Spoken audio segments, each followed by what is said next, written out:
ಪತ್ನಿ ಯಾಕೆ ಬೇಕು ಅಂತ ನೀನು ವಿಚಾರ ಮಾಡಿದ್ದೀಯೋ ಹೇಗೆ ಅಂತ ಒಂದು ಪ್ರಶ್ನೆಯನ್ನ ಶಾಸ್ತ್ರಕಾರರು ಮಾಡ್ತಾರೆ.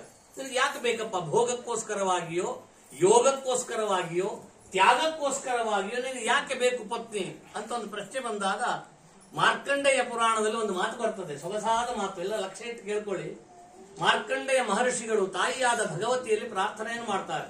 ಪತ್ನೀಂ ಮನೋರಮಾನ್ ದೇಹಿ ಮನೋವೃತ್ತಾನುಸಾರಿಣೀಂ ತಾರಿಣೀಂ ದುರ್ಗ ಸಂಸಾರ ಸಾಗರಸ್ಯ ಕುಲೋದ್ಭವಾಂ. ಜಗನ್ಮಾತೆ ಭಗವತಿ, ನನಗೆ ಒಬ್ಬಳು ಒಳ್ಳೆ ಪತ್ನಿಯನ್ನ ನೀನು ಅನುಗ್ರಹಿಸು, ಹಾಗೆ ಸಂಸಾರ ಸಾಗರದಿಂದ ನನ್ನನ್ನ ದಾಟಿಸು ಅಂತ ಕೇಳಿಕೊಳ್ತಾರೆ.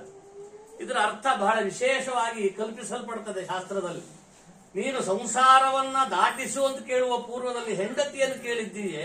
ಹೆಂಡತಿಯನ್ನು ಕೇಳಿದ್ರೆ ಪರ್ಯಾಯವಾಗಿ ಸಂಸಾರವನ್ನು ಕೇಳಿದ ಹಾಗೆ ಸಂಸಾರವನ್ನು ಕೇಳ್ತೀಯೇ ಮತ್ತು ಸಂಸಾರದಿಂದ ನನ್ನನ್ನ ದಾಟಿಸು ಅಂತ ಹೇಳ್ತೀಯೇ. ಒಂದಕ್ಕೊಂದು ವಿರೋಧ ಅಲ್ಲವೋ ಅಂತ ಪ್ರಶ್ನೆ ಬಂದಾಗ ಭಾಷ್ಯಕಾರರು, ವ್ಯಾಖ್ಯಾನಕಾರರು ಅದಕ್ಕೆ ಸೊಗಸಾಗಿ ವಿವೇಚನೆಯನ್ನು ಮಾಡ್ತಾರೆ.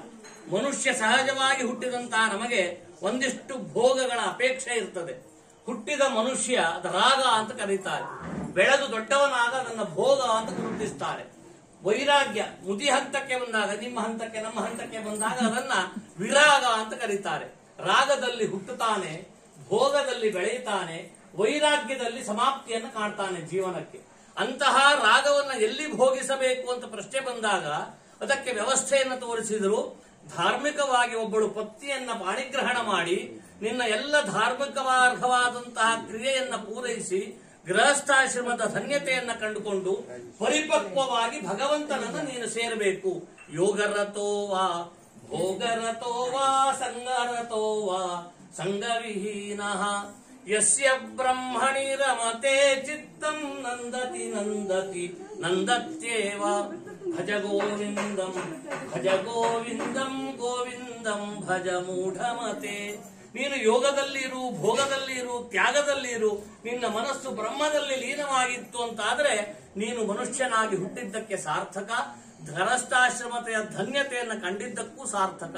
ಈ ಗೃಹಸ್ಥಾಶ್ರಮದ ಧನ್ಯತೆಯನ್ನು ಹೇಳುವಾಗ ಕೆಲವು ಸಂಗತಿಗಳನ್ನು ನಾವು ನೋಡಬೇಕು. ಈಗ ನಾನು ಏನ್ ಹೇಳಿದೆ, ನಮ್ಮ ಜೀವನ ಅದ್ವೈತದಲ್ಲಿ ಪರಿಸಮಾಪ್ತಿಯನ್ನು ಹೊಂದಬೇಕು.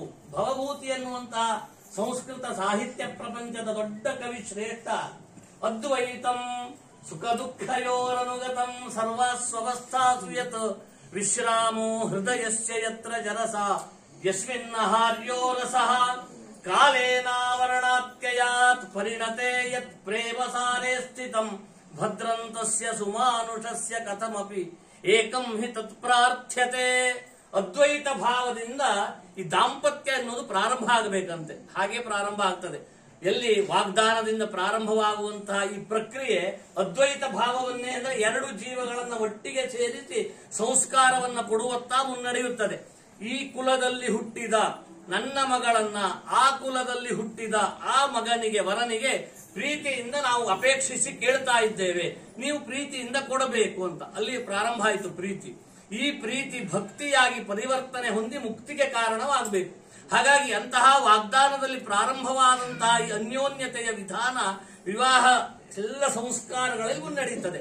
ಉದಾಹರಣೆಗೆ ವಾಗ್ದಾನದಲ್ಲಿ ಇವತ್ತು ಬೆಳಗ್ಗೆ ಇಂಥ ಗೋತ್ರದಲ್ಲಿ ಹುಟ್ಟಿದ ಅಂದ್ರೆ ರಾಮಚಂದ್ರ ಶರ್ಮಣ ಪೌತ್ರಾಯ ಮಂಜುನಾಥ ಪೌತ್ರಿ ಮಂಜುನಾಥ ಶರ್ಮಣ ಪುತ್ರಿ ಅನೂಷಾನಾಂನೀಂ ಕನ್ಯಾಂ. ಇದು ನೆನಪಿಟ್ಟುಕೊಳ್ಳುವ ಸಂಗತಿ. ನಾವೆಲ್ಲರೂ ನಮ್ಮ ಪರಂಪರೆಯಲ್ಲಿ ಧಾರ್ಮಿಕವಾಗಿ ಏನೇನು ಸಂಸ್ಕಾರ ಸಂಸ್ಕೃತಿಗಳನ್ನು ಇಟ್ಕೊಂಡು ಬಂದಿದ್ದೇವೋ, ಮಗಳೇ ಅದನ್ನ ನೀನು ಮರೆಯಬೇಡ, ವಾಗ್ದಾನದಲ್ಲಿ ಎಚ್ಚರಿಕೆಯನ್ನು ಕೊಡ್ತಾರೆ. ಏನು ಮರೆಯಬಾರದು ಅಂದ್ರೆ, ಒಬ್ಬಳು ಗೃಹಿಣಿ ಆಗುವ ನೀನು ಗೃಹಿಣಿ ಧರ್ಮವನ್ನ ಮರೆಯಬಾರದು, ತಾಯಿ ಆಗುವ ನೀನು ಮಾತೃಧರ್ಮವನ್ನ ಮರೆಯಬಾರದು.